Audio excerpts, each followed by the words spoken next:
Well, hello there and welcome to Travels with Geordie. If this is your first visit, my name is Peter Knowles and I live on this motor cruiser as well as others sometimes in and around Victoria, British Columbia, along with the loving memory of my pup Geordie, all the while fixing them all up for some pretty ambitious cruising. If that's the sort of thing you might find interesting, please consider sticking around and subscribing. I'd love to have you.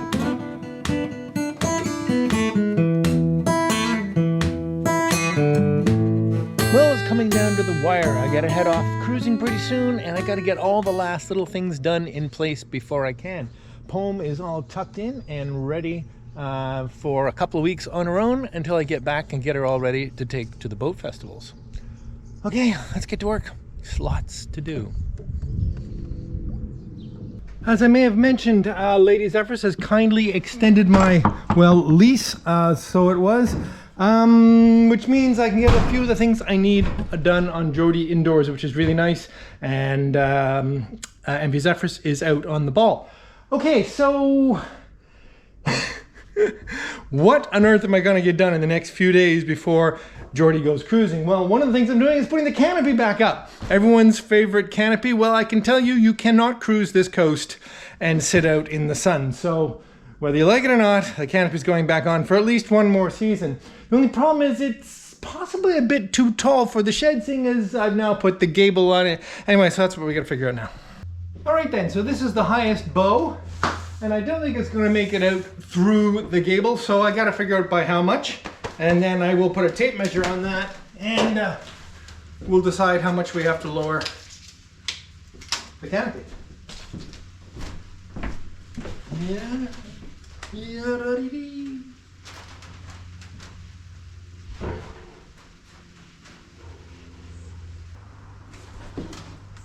Wow, you know, it would almost fit. It just fit. But that's no good, because that's a bit too close. Plus, the shed is currently fairly light at this end. So I'm gonna take a little bit off the canopy. Okay, before I lower it, I'm gonna put all the bows on so that it's one homogeneous structure.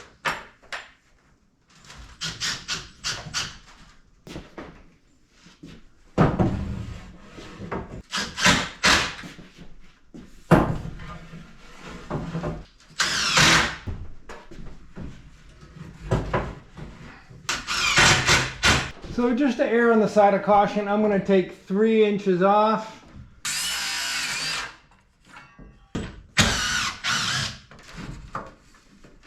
Oh, that seems a lot shorter.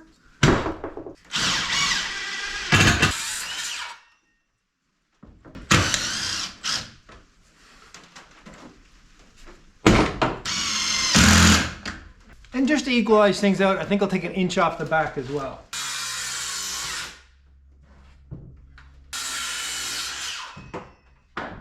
Okay, let's get the canopy on, and the canopy is simply a $38 painter's drop cloth.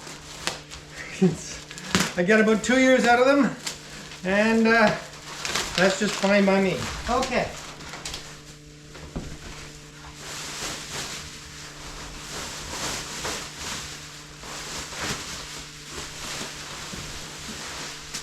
These have a butyl rubber lining on one side, so just make sure that's the top and it's waterproof and awesome. I want to tackle this upper helm windshield that I started last summer and never finished.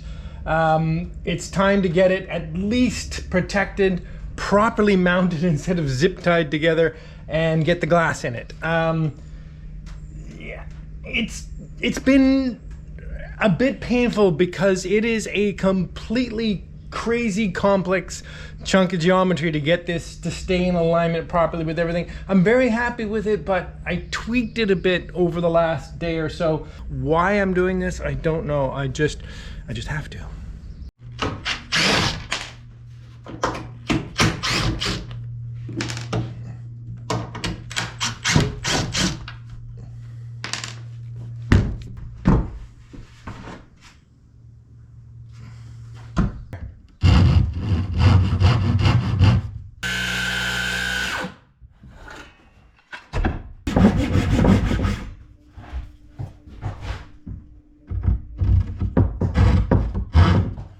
while this is off the boat, I want to arrange for the glass that's going to go on the side here. Now, when I say glass, I was going to cut a template and go get glass cut, but really it probably should be tempered glass for here. There's no way I can get that quickly because cut tempered glass takes a long time and it's quite expensive. So what I did is I bought acrylic, and well, it may only just fit my calculations. Yes, a 2 foot by 4 foot sheet of acrylic just fits in here. Whew. That was pretty close. Okay, now the thing about the acrylic is, yeah, it's gonna get scratched and it's gonna get faded in the not too distant future, but when that time comes, I can use it as a template for some tempered glass. And in the meantime, I get to do it today.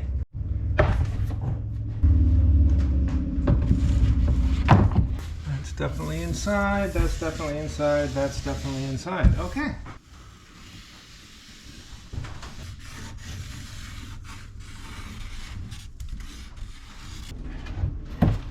Okay, my experience with cutting acrylic is that you have to be very careful with sharp corners, and you have to be very careful you don't overheat.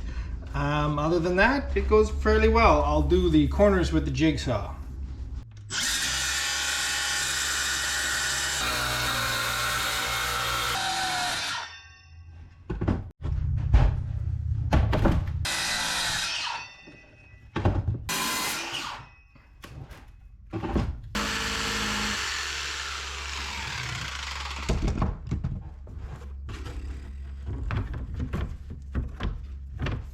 Whew. Excellent, okay.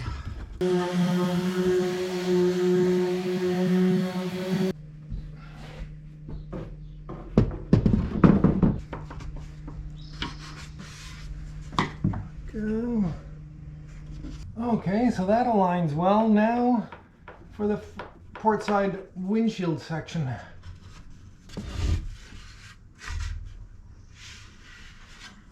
And the main issue here is that I never mortised out or trimmed out the corners when I used the router to create this rabbet. So now I have to cut the corners out so that the glass can drop in.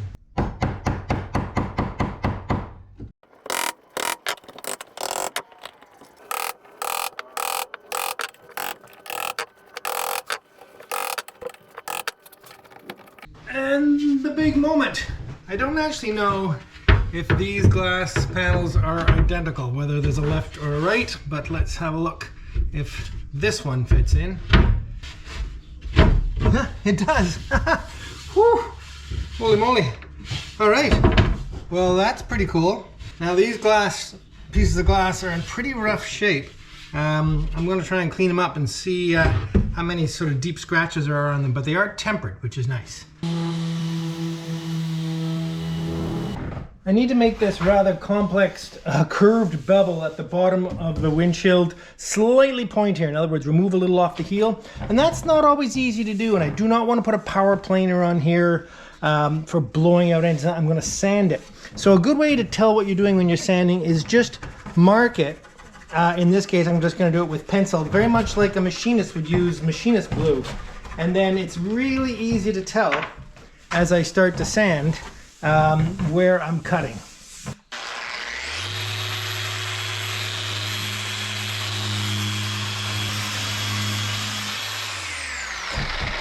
Okay, so you can just barely see the bottoms of my little pencil loops, but the tops are completely gone, which means I've cut into the wood at the top.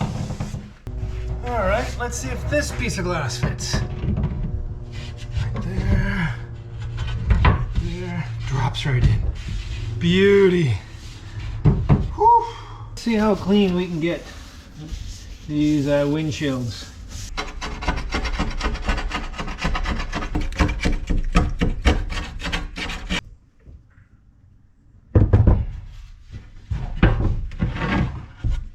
Well, folks, here we are with the first window install. Because this is the side, this is where the acrylic is going.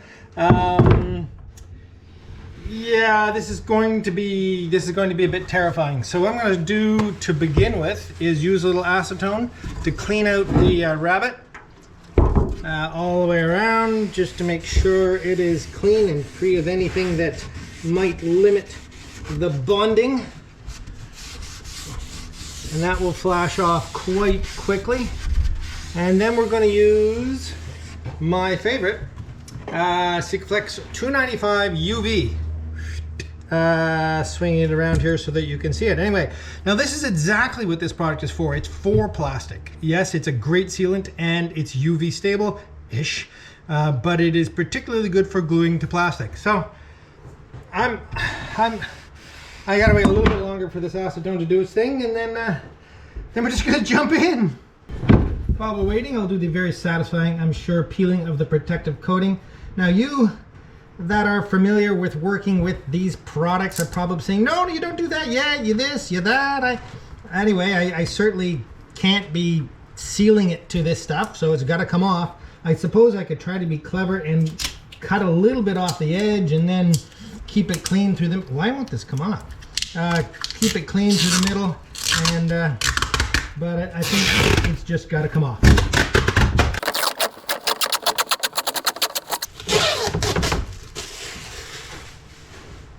Now, on an upside, relating to my poor skills with using sealants and caulking and all the like, I have tested acetone on this acrylic, and it seems to be just fine, at least in short bouts. So, get into trouble. I won't be in too much trouble, hopefully. Now remember, I'm only expecting this acrylic to last a little while, and after that, it'll make a fine template for some tempered glass. With the acetone flashed off, it's time to lay a bead in the bottom here. Now, because of the irregularities in the way I cut the acrylic, some of this will splooge out the other side, but I found doing work like this in the past that little bit of a splooge is easily cleaned up with a knife after it's cured.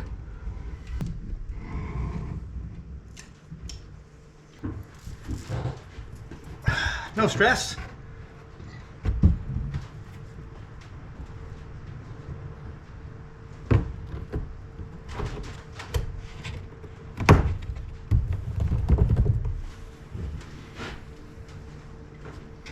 Okay, now I just push it down all the way all around.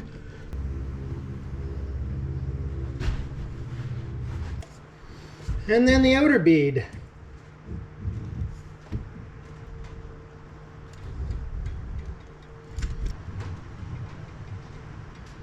I'm using a fairly broad radiused tool here for this, so let's see how this works out.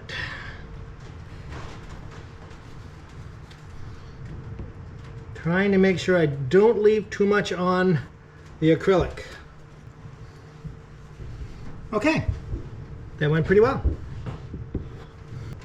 Now the logic here for me is that yes, there is some remaining on the acrylic. So what happens is, just as it's getting ready to cure, I just wipe it down gently there with a cloth and acetone, and it cleans it off the acrylic quick, but because it's so much thicker in the joint, it doesn't have any effect on that, and I can carry on. This is the point where I have to just tell myself, it's fine, Peter, leave it alone. Actually, it's pretty good. Okay. Let's do another one.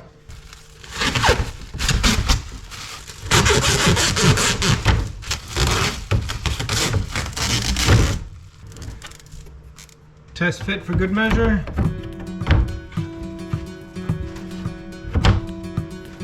Very nice.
All right then, well, with all the components of the windshield back in place with the glass in, it's starting to really come together and feel like a windshield again.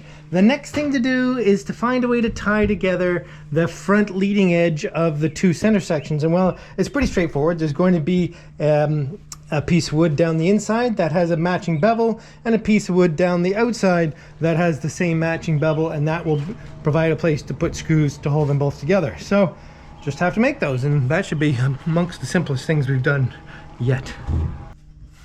Okay, nice big piece of mahogany, blade set over about 10 degrees, and I'll make 2 cuts to make the bevel cut and to turn this into 2 pieces that hopefully will be a pretty close fit. Let's see.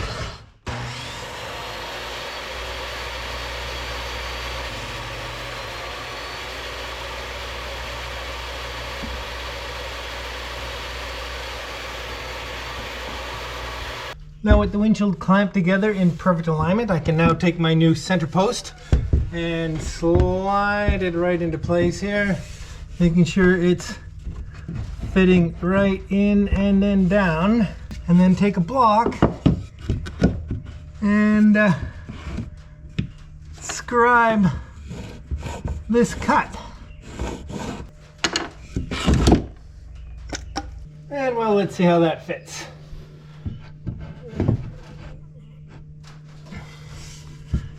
Beauty. Absolutely beautiful. Okay, now you might say, okay Peter, that's a bit of a heavy member to put there, and the reason it's so heavy is I'm actually going to reattach the mast to the front of the windshield as I was doing before. I'll get into that when I get into that, but this structure is also going to hold the mast, and it also has to have a hole drilled through it for all the wires that go into the mast, so the more meat I have here, the better.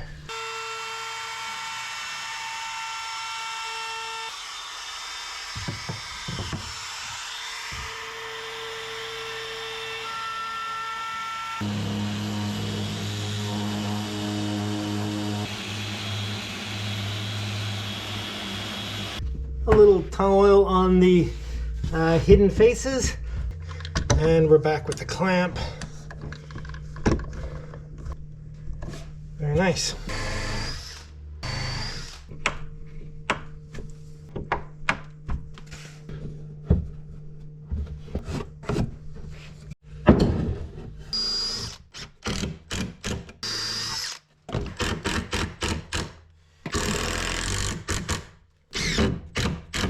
I have to whip up some kind of quick transom door for Geordie because Lady Zephyrus and Finnegan are going to join me on a good chunk of my first cruise this summer, and well, Finnegan needs a gate.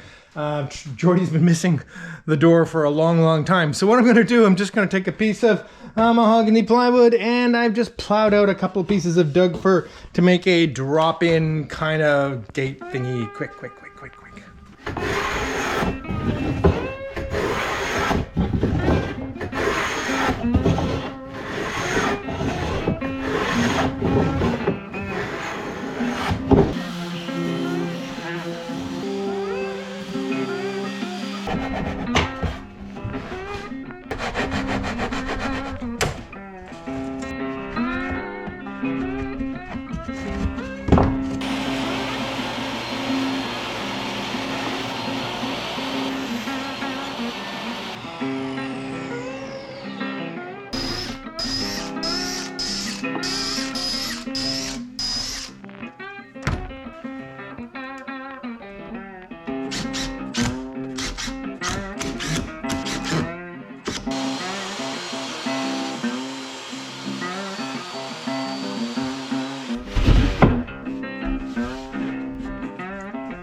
also made some little infill panels for the upper helm because it just looks so weird with that gap that's there for the future extension of the wheelhouse.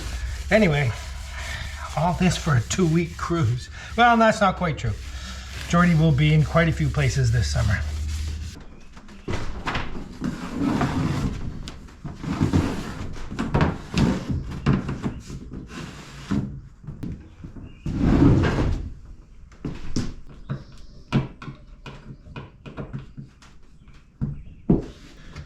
There we go. Well, maybe that looks marginally better for this summer. Ah, poor old Geordie. It's gonna look fantastic this time next year. Anyway, I didn't actually screw them into the side of the upper helm windshield. I actually put this piece of Doug fir on and screwed into that. These are screwed up into the bottom so that there's no issues there. Oh, I gotta get cleaning this up. Anyway, so much to do, so much to do.